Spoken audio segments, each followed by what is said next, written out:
अभी तक हम लोगों ने वन्य प्राणी की जातियों के बारे में बात की है। अब हम देखेंगे कि वनस्पति जात और प्राणी जात की संख्या में जो ये कमी आ रही है उसके क्या कारण हैं। जैसा कि हम सभी जानते हैं कि पारिस्थितिकी संतुलन बनाए रखने के लिए प्रकृति में विभिन्न प्रकार के जीव जंतुओं और वनस्पतियों का रहना अनिवार्य है, लेकिन तमाम कारणों से इन जीव जंतुओं और वनस्पतियों का निरंतर ह्रास हो रहा है, जिसमें बहुत सारे ऐसे कारण हैं जिन्होंने इनके संख्या को कम करने में या वनस्पति जात या प्राणी जात के ह्रास में महत्वपूर्ण भूमिका निभाई है। इसमें मानवीय क्रियाकलाप सबसे बड़ा कारण है। हम सभी जानते हैं कि मानव विभिन्न प्रकार के आर्थिक क्रियाकलाप करता है, कृषि कार्य, खनन कार्य, जिसके कारण वनस्पति और जीव जंतुओं को काफ़ी नुकसान होता है।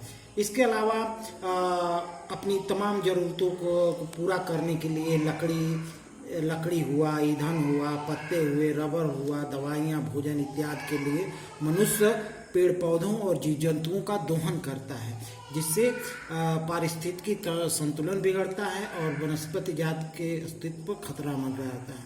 इसके अलावा रेल लाइन का निर्माण, खासकर जब भारत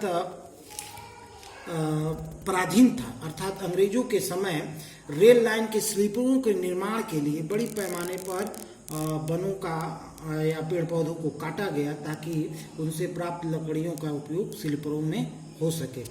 आज़ादी के बाद बढ़ती हुई जनसंख्या के भोजन के लिए कृषि क्षेत्रों का विस्तार किया गया, जिसके लिए जंगलों की कटाई की गई, जो वनों के विनाश का एक बड़ा कारण रहा है। इसके अलावा व्यवसाय, वाणिज्य और वानिकी भी वनों के विनाश का एक बड़ा कारण रहा है। खनन भी वनों के विनाश का कारण रहा है। पश्चिम बंगाल इसका उदाहरण है, जहां डोलोमाइट के खनन के कारण बक्सा टाइगर रिजर्व, जो कि टाइगरों बाघों के संरक्षण के लिए बनाया था, उसके अस्तित्व पर खतरा मंडरा रहा है। इसके अलावा स्थानांतरित खेती, कक्षा 9 में आपको पढ़ाया गया होगा, हमारे देश में कुछ ऐसी आदिवासी जातियां रहती हैं जो स्थान परिवर्तित करती रहती हैं, अर्थात एक स्थान पर कृषि करती हैं और फिर उसको जलाकर दूसरे स्थान पर खेती करने लगी। यह भी वनों के विनाश का एक बड़ा कारण है। इसके अलावा संवर्धन, वृक्षारोपण, इसमें एक ही जात के पौधों का बड़े पैमाने पर रोपण किया जाता है। जैसे अगर कुछ तमाम प्रकार के पौधों को काट कर सागौन का पेड़ ही लगा दिया जाए तो अन्य प्रजाति के पौधे लुप्त हो जाते हैं।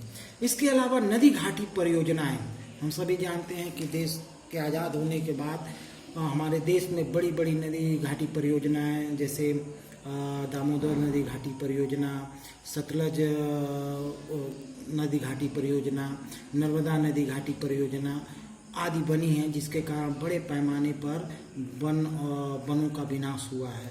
पशु चरण भी एक कारण है, लेकिन यह बहुत ज़्यादा इफेक्टिव कारण नहीं है, क्योंकि पशु जब चरते हैं तो प्रकृति पुनः हुआ। लेकिन शहरीकरण जो है वह एक बहुत बड़ा कारण है। जैसे जैसे शहरों का विस्तार हो रहा है, वनों का बड़े पैमाने पर दोहन हुआ है।